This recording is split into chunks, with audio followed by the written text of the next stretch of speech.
inaugural Wine and Words event is a collaboration between 1455 and Kalero Vineyard. I would invite Kalero's proprietor and owner and mastermind, Ann Botsford, up here, but she ran a marathon today because that's what she does.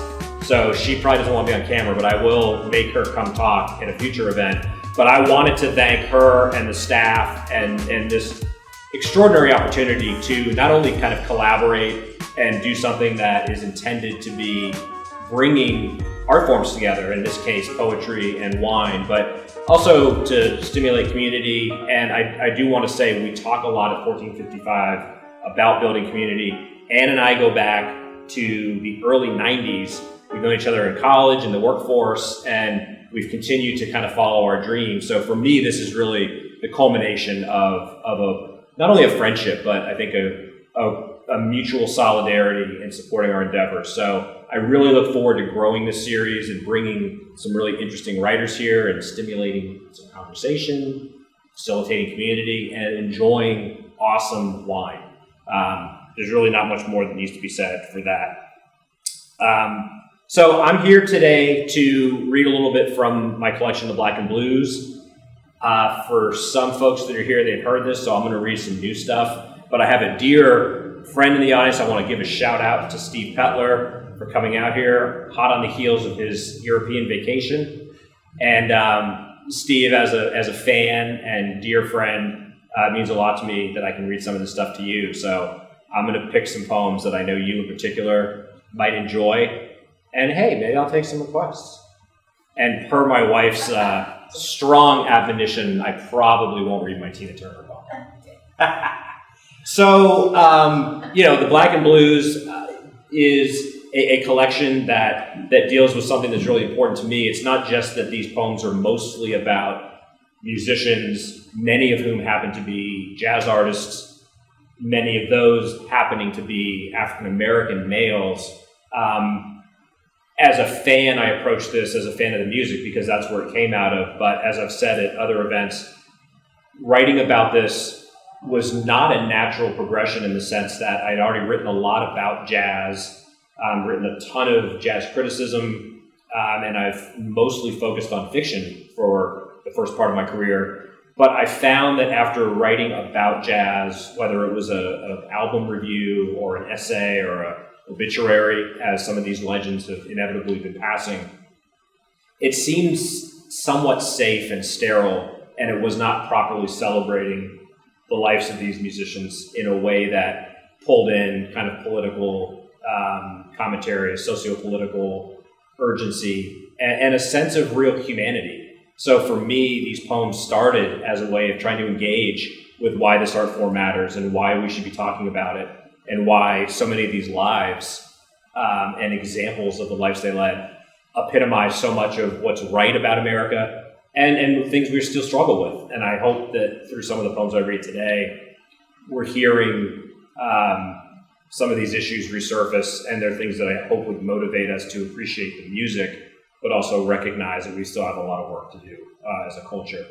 And I've found that one of the best ways to introduce the collection is a poem that is not in the book, but was written before the book went to print and will be in the next collection for sure, because I think it puts in context not only what these poems are about, if they're about anything, but what the idea, kind of the energy behind the mission, but it also places me very firmly as a very privileged white male. And I think that hopefully comes through in the collection, that this is definitely coming from a place of admiration and a genuine desire to celebrate, but also being very aware that I'm not trying to speak for anyone, I'm speaking strictly for myself.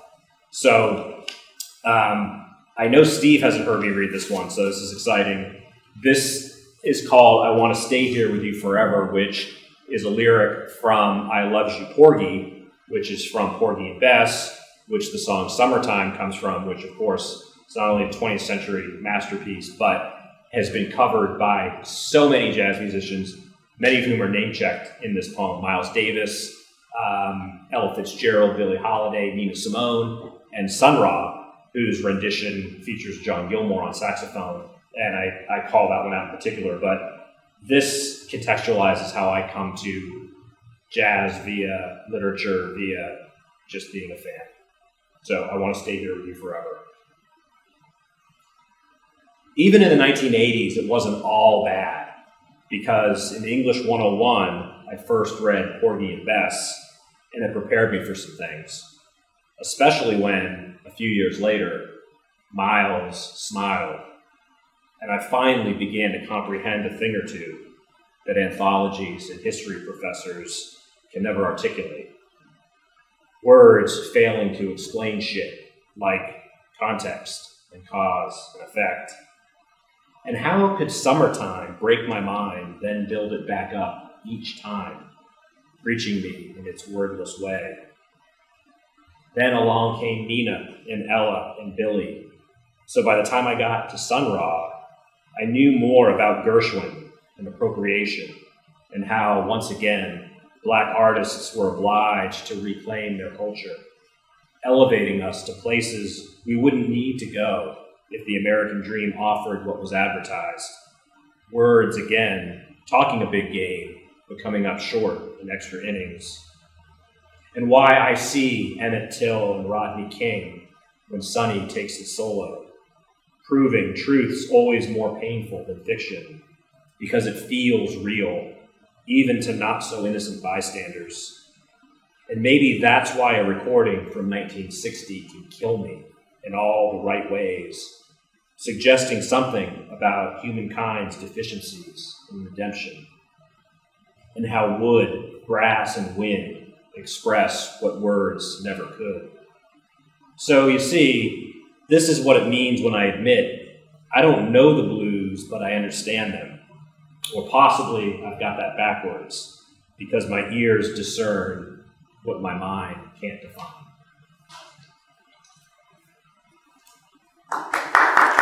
Thank you.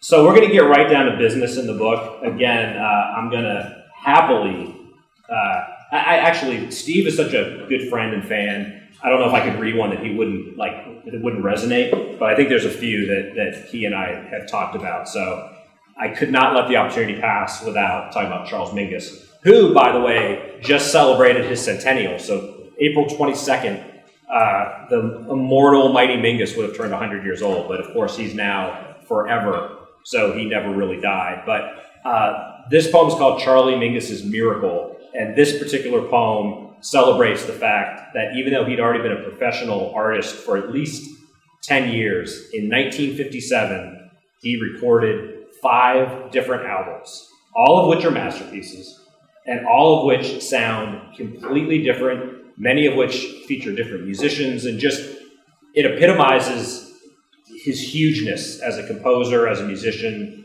as a force of nature, but at the same time, he was barely able to pay his rent. He was definitely living like a second-class citizen, literally, not figuratively. And so it's impossible to think about 1957 and not be at once awed and inspired, but also kind of infuriated by the struggles that the man that's now recognized as a legit American genius had to suffer through. So this is my attempt to pay some tribute to a man that has definitely been a ceaseless inspiration to me. So Charlie Mingus' Miracle. The thing about Charlie Mingus Jr., who clattered onto the scene like a grand piano in a punch bowl, is that he also was young once. More than that, fate made him endure indignities that make a street bum look like Reagan's strapping young buck on food stamps, savoring a T-bone. Systems so sullied, even mobsters did more than music critics. But, you know, that's entertainment. I'm black, therefore I'm not. This is what 400 years of errors and trials, faith wrung out from unripened grinds, forced folks with the nerve to be born neither wealthy nor white to know from the get-go. And for the love of a stained glass god, don't speak off script, or they'll wash the mutiny from your mouth with a fire hose. That's why most men lie down mutely in the darkness, safe, or at least sheltered, beneath the underdog of hatred and history. Get them to kill each other, or even better, hoodwink them into hating themselves. That's the anti-American dream too many citizens sleep through, fed a fixed diet of indifference, intolerance, and interference. So what can you do if you know you're a genius and all the Klansmen can never convince you water isn't wet? Just keep rolling that rock up the hill until it grinds a fresh groove into the earth. Improvise your own force majeure. This is almost my time, he said, and good God, wasn't he more than half right. I know one thing, and you can quote him, I'm not going to let anyone change me. Overflowing with this awareness of himself, fresh out of the furnace, molded in the image of a bird that flew first and further, mapping out the contours of this new language, dialogic, indomitable, his work exploded, a defiant weed cutting through concrete. 1957, 5 albums in 12 months. Righteous waves quenching a coastline, reconfiguring the world the way nature does. And his reward? A brief stretch in Bellevue. Ain't that a bitch? Listen, when Duke Ellington declared music his mistress, he was lucky enough to need nobody, aware that the genetic razor cleaving obsession and insanity is capricious, like all those calamities Poseidon orchestrated. Mingus was never not human, the impossible endowment that drove him and in death restored him. His tenacity was the heat that both healed and hurt. A comet cursed with consciousness, he went harder, dug deeper, even as his best work impended, yet unrealized revelations. Blues and roots, the brown man's burden, a thorny crown worn only by dispossessed prophets, willing or able to testify.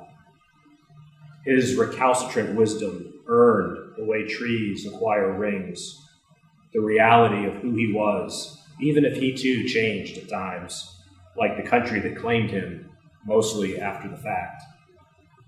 And whether you're committed, an exiled crusader, or a respectable suit working to death in squared circles, the message from that rare bird song still resounds today, an epiphany blown through the slipstream. Now's the time.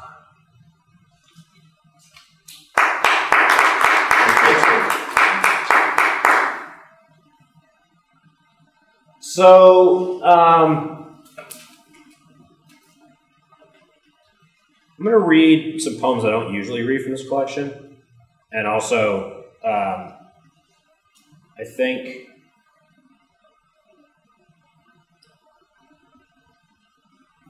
they'll speak to another topic that Steve and I have discussed, but I think is relevant. And I certainly did not write them with this in mind, but this notion of masculinity and toxic masculinity and how it just drives and defines so much of our discourse, and in some ways, not the best way. But I find it more than a little disturbing that we're talking about replacement theory, as a concept, and it's kind of a political thing right now. And of course, we know that history repeats itself, but this notion of replacement theory goes deep, not just in American culture, but world culture. And what it usually involves is powerful men deluded into thinking that if people like them were in charge, everything would work out okay. So this poem actually came for when I was up at Martha's Vineyard at the Noepe Center, and I went to a reading, and the woman reading from her book, it was about a concentration camp story. But she was describing how when she went over there to do research, and this is just something I didn't know, she went to do research on different concentration camps, and what struck her was how beautiful the locales were. And not in an ironic way. She's like, these all were in parts of the country that were gorgeous, like naturally beautiful.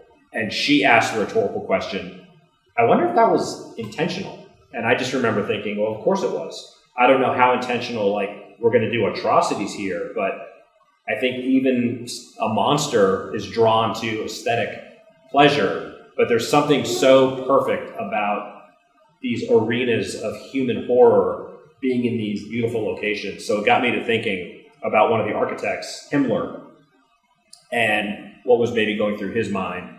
And of course, it talks a little bit sardonically about this notion of what's inside someone's mind when they think, whether it's Jews or blacks or whomever, women, if I could organize things, everything would make sense. So this is called Himmler's first blasphemy. Is it possible this psychopath had a sense of humor? How else to account for those locales he chose? Unsullied landscapes, unfit for grotesque deeds, assailing nature's mise-en-scene? Or did he actually believe he was acting in accordance with his whiter god's wishes?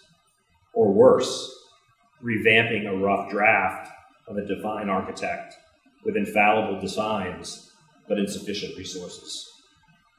The Almighty One, with so many things to contend with, each second something else he was obliged to oversee or invent.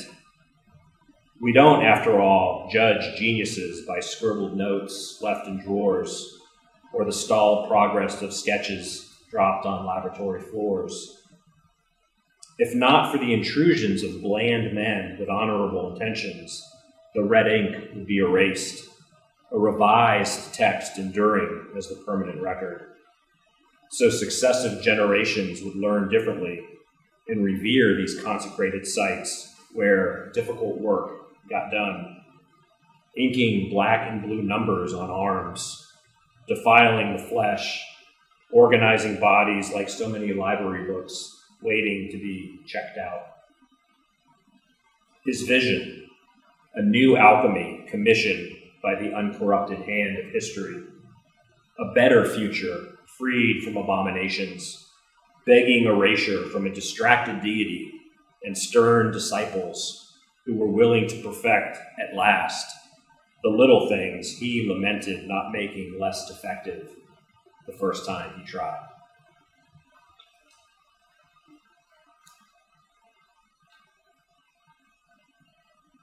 And we're going to stick on the theme of toxic masculinity with a couple poems I've never read in public before. Although I think Steve may have seen one of these.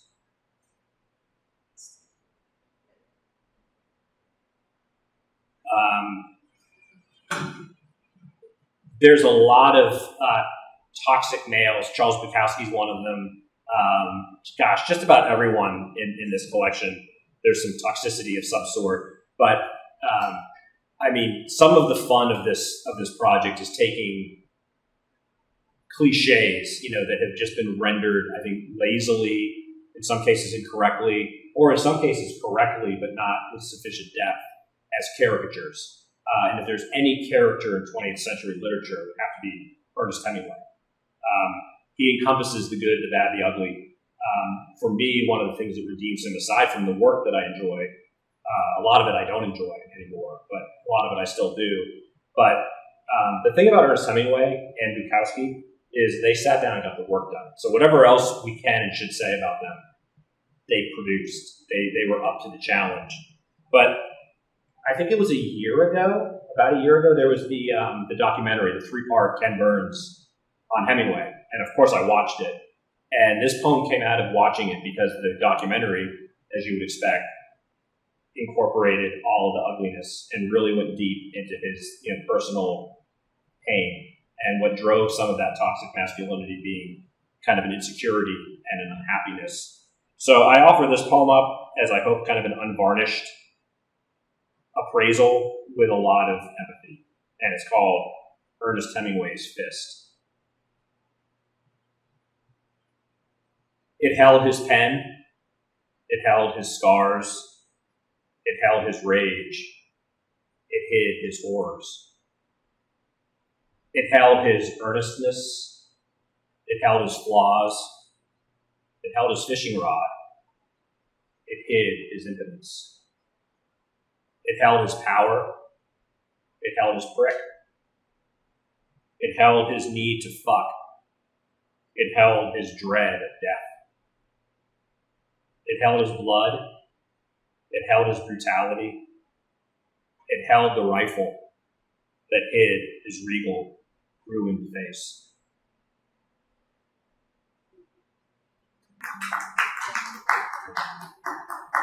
And I'm not going to name check anyone. I think we'll know some of who I'm talking about. But this is a pretty new poem, and it was inspired by some, say, space exploration that's recently been done. And the title that is a cheeking name check for a song from the 70s is called $Billion Babies.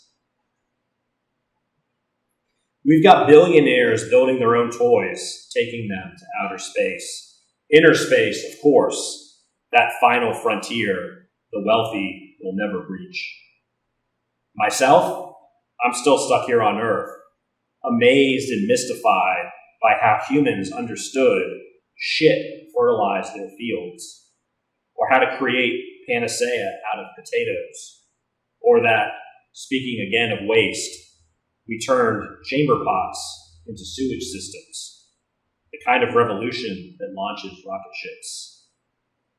What we consume, recycled and repurposed, still seems as miraculous as electricity or energy derived from oil, a kind of anti-evolution wherein we destroy this world by using what it produces. And even to an idealist like me, all this talk about exploring other planets seems an obvious distraction to avoid focusing on the one we actually inhabit, unwilling to fix what we break while we're busy buying immortality.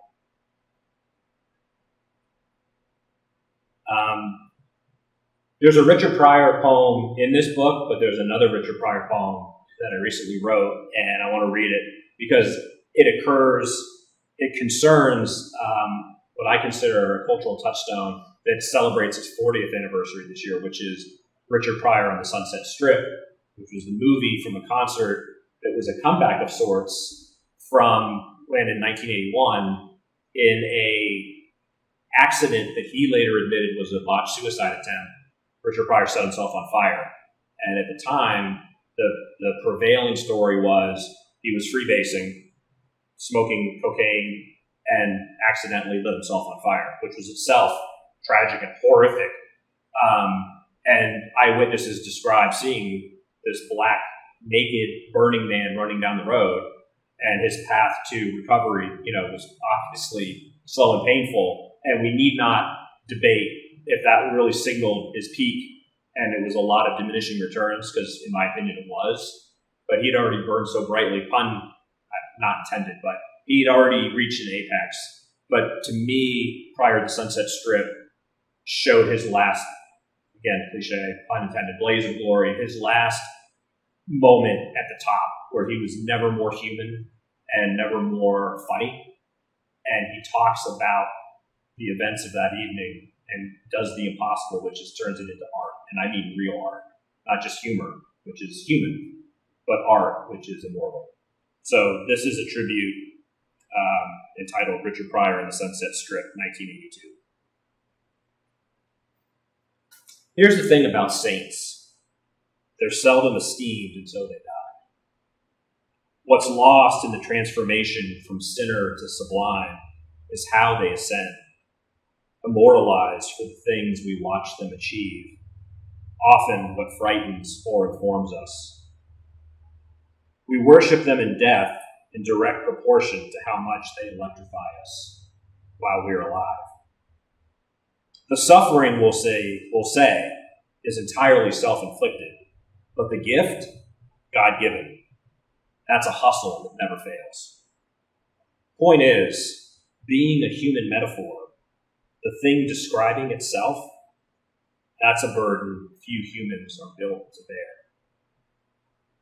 Don't call it a comeback, nobody said, but we all saw you, larger than death, that billboard on Sunset Boulevard. Not Jesus so much, too many lesser contenders for that peculiar crown anyway, more like Lazarus. I've returned from the dead, you didn't say. being alive, your epiphany. You were blinded, but your gift was giving sight to those who couldn't otherwise see the light. Metaphor is miracle. You strode to the stage, parting the crowd, not like Moses or even Judas, just a man who'd outgrown the N-word and all that hocus pocus. You said the words we couldn't say. You said the words you couldn't say. Miracles, as Christ could attest, ain't easy. Every soul saved causes you to die a little bit, because not faking it is what it takes to make them believe. Plus, you died for your own damn sins, but you tried to save as many would-be fools, hoping for heaven in ways we pay for as possible. Make no mistake, priests are employed to recycle an inflexible script. Miracle workers make it up as they go, testifying in ways we only need to hear one time. Certain persuasions are taught to believe the Pope is infallible. Pryor's conviction? He was merely perfect, neither appointed nor anointed, just inevitable. On the strip, a last supper of sorts. Disciples gather round, and the Reverend Jesse in the house. But the only man preaching was on stage, regal in red, like the Pope, or a pimp, which is the rare word that can be both ironic and off-limits, at least in mixed company. Those of us acquainted with the actual world and what it does to us have a weakness for the fallen angels, especially those brave enough to abide. Burned up, but not out. The odometer is dizzy from spinning so fast. But we know that's where the fuel comes from. And you knew not to fuck around and find out what happens when we forgot what gets us here. Look at him transform right in front of us. A lion, a wino, a gangster, a preacher, a pipe, a little boy. Also himself. A role he was born to play, but also one he should be forgiven if, at times, it enervated him. Even as the script wrote itself, like attorney's fees or obituaries. This, you didn't say, is the story of my life. And never mind the devil. Temptation always appears when we're alone in the desert. The battle's over the heart and mind. How it's won is what we do with it and our gift while we have it. When the lights shine brightest, being ready for another fight that ends in seconds, or defying fate and fate lasts forever. I'm only going to do two more. You've heard more than enough. But one is going to be in the next collection too, and I think it's going to be the title of the next collection. So this is a revelation of sorts. And it's one I just finished last night. So this is dedicated to my friend Steve Cobb. And it's entitled, it has a punning title that I know Steve will appreciate. It's entitled Kinds of Blue. The ocean, a mother and murderer, overwhelming everything in blue, herself home to a world forever feasting on, then restoring itself. The stun, sternly bruising the sky into blank corners, its blue horizons a darkness discharged, impressions of tired clouds imitating one another.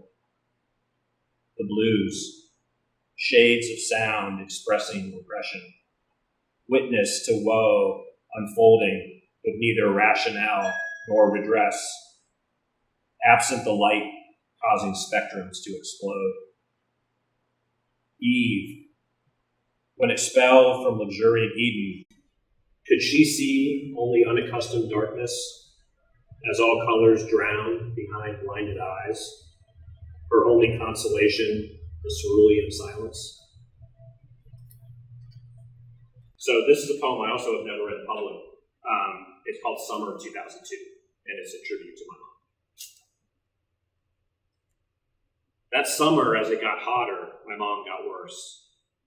Weather as metaphor, except that's not right, because if it had been winter, I'd be thinking about how the frost is like death, and clouds of breath are silent thoughts serving as reminders.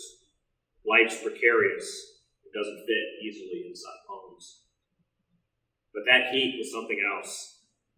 And how ironic to escape it inside the sterile and extra-conditioned air of an oncology ward. Doctors too cool to care, and everyone else shivering in conditions that snare you like fish trapped in half-frozen streams. The kind of heat where you're not even self-conscious about your sweat because the whole world is suffering. And you don't particularly care because the routine pain of high 90s plus humidity is still nothing compared to wishing you could take the place of a loved one whose reserves have already been tapped, like ports attached so you can receive poison that might heal you, the way thirsty trucks fuel up at rest stops, delivering toys like a million Santa Clauses called capitalism. One should be forgiven if the sun is especially oppressive, and finally, you find yourself in an unfortunate place where failures of medicine lead to failures of imagination, and suddenly your metaphors start to become cliches.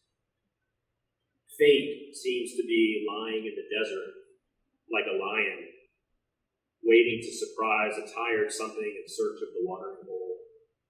Or maybe death itself is more like a crocodile that floats in warmed over slime, not even attempting to disguise itself, because everything that breathes needs to drink or die.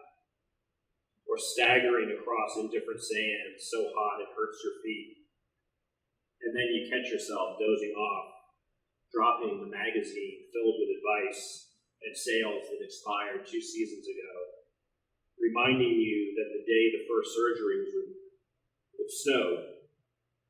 A white, calm carpet covering the street like everything other than innocence. The place you hoped they'd save her, now where you go to watch her die. Everyone wrestling with their own silent urgencies, and you find yourself stuck with a stranger across from you who can't help himself when he says, "It's not the heat." Thank you, Kalero. I really look forward to a robust and fun series, and we will drink good wine, and we will celebrate community accordingly. Thanks to my wife, Heather, for being here, my brother, Steve Petler, and Morgan Ryan, the everything behind 1455. Thank you for always being there and making sure we are in the best light possible. And thank you all. Thank you so much for joining us. Make sure you follow us on our social media channels to stay up to date with what's new for 1455. And also, we would like to ask for your support. We depend on champions like you to keep us going. Visit 1455litarts.org and click support to make a contribution in any amount. We'll see you soon.